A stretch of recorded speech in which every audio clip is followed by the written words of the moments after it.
inception of a great nation, we stood at the front lines of victory, watching keenly as the Union Jack was pulled down to pave way for the symbol of peace, love, and unity. This was the first liberation, a chance at rebirth and the absolution of all past transgressions. Nothing mattered except hope. Hope is not just the feeling of expectation, but the feeling that all those expectations will come alive in our lifetime. Hope is what tied us together as we danced in unity and prayed, "O God of all creation, bless this, our land and nation."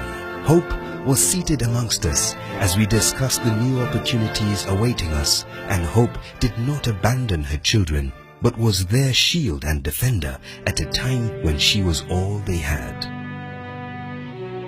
Our great land flourished with promise, and the fight for independence was now a prominent story, part of a rich history that would mark the foundation of Kenya. We stood on the shoulders of great men and women that made it possible for us to enjoy this freedom, and indeed plenty was found within our borders. This was Kenya's time for an upward turn, a time to make the journey worth it. Let one and all arise, they said. It was not to be, as the country entered a period of social stratification that led to much bigger problems that have plagued us until today. The dark days previously cast upon us were now once again hanging over our heads when we found new ways to ensure we were further divided than when our colonizers left us.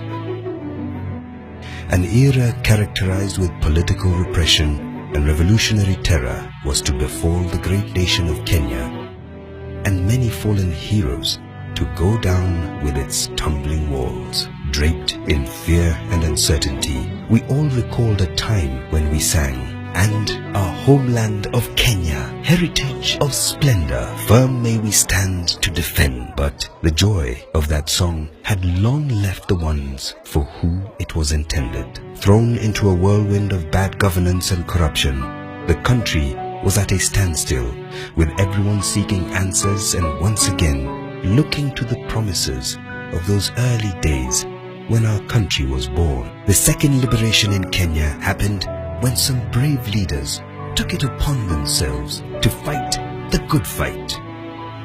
They stood up for Kenyans who could not speak up on these matters. They fought to open the democratic space and to start the trend of demanding accountability from sitting governments. We all remember Saba Saba as a time that started this dialogue. These brave leaders suffered at the hands of power along those lonely corridors of justice that favored only but a few. Some were detained, tortured, and forced to denounce their mission, but upon release continued to fight for the freedoms we enjoy today. Freedoms we cannot take for granted. Freedoms that govern how we live our lives today and the comforts we enjoy. Freedoms that bind us together like that promise made in those early days. Today, we celebrate 54 years of self-governance and independence. We have never been closer to square one. We have gone back in history to a time filled with fear and uncertainty. Corruption is at an all-time high, with ministries being robbed clean of funds meant to develop the nation. Misappropriation of taxpayers' money is nothing new, and our leaders in power have openly told the public that they do not know what to do with corruption in their government. Dear Kenyans, don't you want answers? Isn't it high time your government started working for you? We as NASA want to walk with you into the future and deliver you into the third liberation that we all so desperately seek. A future where each Kenyan can contribute to a greater good for the country. A future with a clear development agenda, complete with accountability measures. A future where the economy grows not just in figures and jargon, but its impact felt by all. A future where we build cohesion so that each man, woman and child will feel included in this development we speak of.